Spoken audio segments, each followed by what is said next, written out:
What's up, guys? I'm Remote Night Owl, and today we're going to be taking a look at 5 things you can do to improve at League of Legends. Before we get started, I also want to let you know that Facebook and Twitter links are in the description. So without any further ado, let's get started. So the first thing I want to talk about today that you can do to improve at League of Legends is learning how to stop dying. This is important for a couple reasons. The first one being that if you die, you lose gold and experience. And the second reason is that you are giving your opponent gold and experience.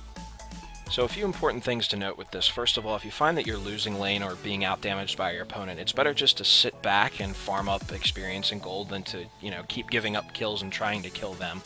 Also, you want to wait for gank opportunities from your jungler, and if they're not coming up to gank, it's better just to, like I said, sit back and farm up experience and gold.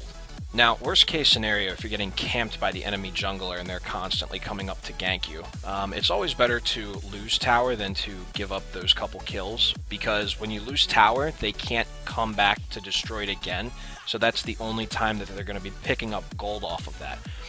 Also, because they can now push to your tier 2 tower, it gives your team and your jungler a better opportunity to come up and gank for you, especially if they're going to keep pushing in that far. Now, speaking of the enemy jungler ganking, the second thing I want to talk about is warding. Warding is more of a necessity rather than it is a skill, but it's still something you have to learn how to do and to get into the habit of doing. So to put it simply, warding grants you vision over parts of the map that you can't see. And by warding, it gives you a vision advantage over the enemy team, so if you're in lane, you can see if someone is coming to gank, and if you're in the jungle, you can keep track of neutral monsters that haven't been destroyed yet, or be able to spot if you're getting counter-jungled by the enemy jungler.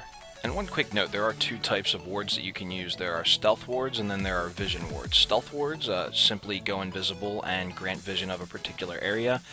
Vision wards grant the same amount of vision, but also detect invisible units and invisible wards in that same specified area. So using both is essential. So the third thing I want to talk about today is last hitting. This is a skill for the lane positions, top, mid, support, and ADC. And this is a skill for farming minions, and I want to go into why this is an important skill to develop and to have. So the primary way that you get gold in this game, especially during the laning phase, is by farming up minions. And the way you do that is by scoring the last hit or the kill on those minions. So how you develop this skill is you learn the damage of your champion's abilities and auto attacks, and you also learn the damage that towers deal to minions.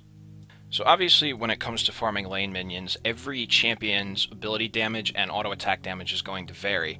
But when it comes to turret damage, that damage actually remains constant, and I just want to share the calculations of what you'll see with each particular lane minion when you get pushed under the tower. So assuming that all these minions have full health, melee minions, it's 2 auto attacks from the tower and then you can last hit. With caster minions, it's auto attack, tower damage, and then auto attack again. And finally with cannon minions, assuming that it's at full health, it is 5 auto attacks from the tower and then you can last hit. So the fourth thing I want to talk about today is specifically for junglers, and that would be ganking. I want to talk about the 2 basic types of ganking that there are, and I also want to go over conditions that you can look out for to help set up successful ganks in your game.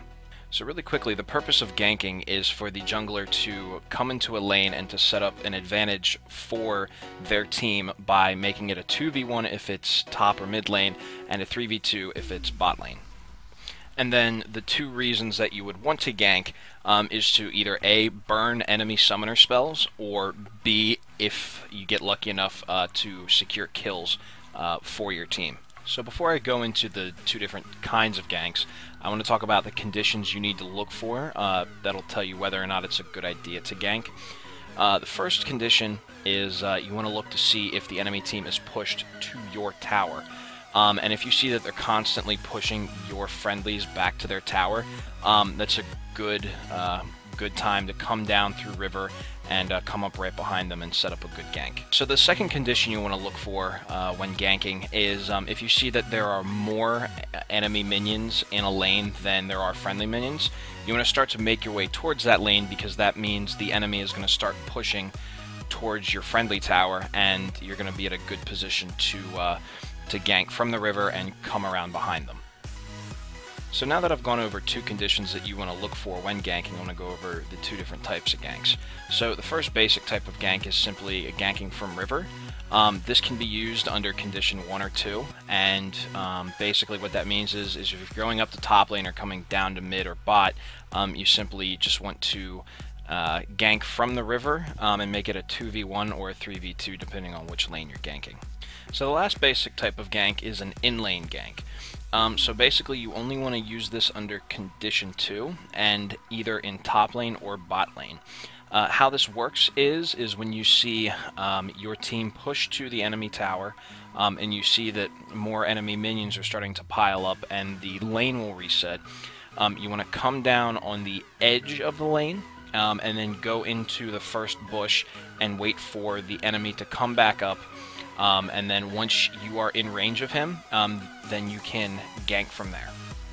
So the last thing I want to talk about very quickly pertains to recalling. So basically when you're recalling, it takes 8 seconds of you standing still to go back to your base. And one big mistake a lot of people make, and I still make myself occasionally, is opening up the shop and looking for items that you're going to buy next. Now, while this is not a skill that you develop, this is still a habit that you want to form for all your future games, because a couple of things could happen. First of all, a random champion could pop out of an unwarded bush, or you could get hit by a world ult and you just weren't paying attention, that you could have moved out of the way from because you had the shop open instead of paying attention to the map around you while you were recalling. So that about wraps it up for today, guys. Thanks for watching, and don't forget to like, comment, share, and subscribe. We'll see each other again real soon, guys. Have a great day.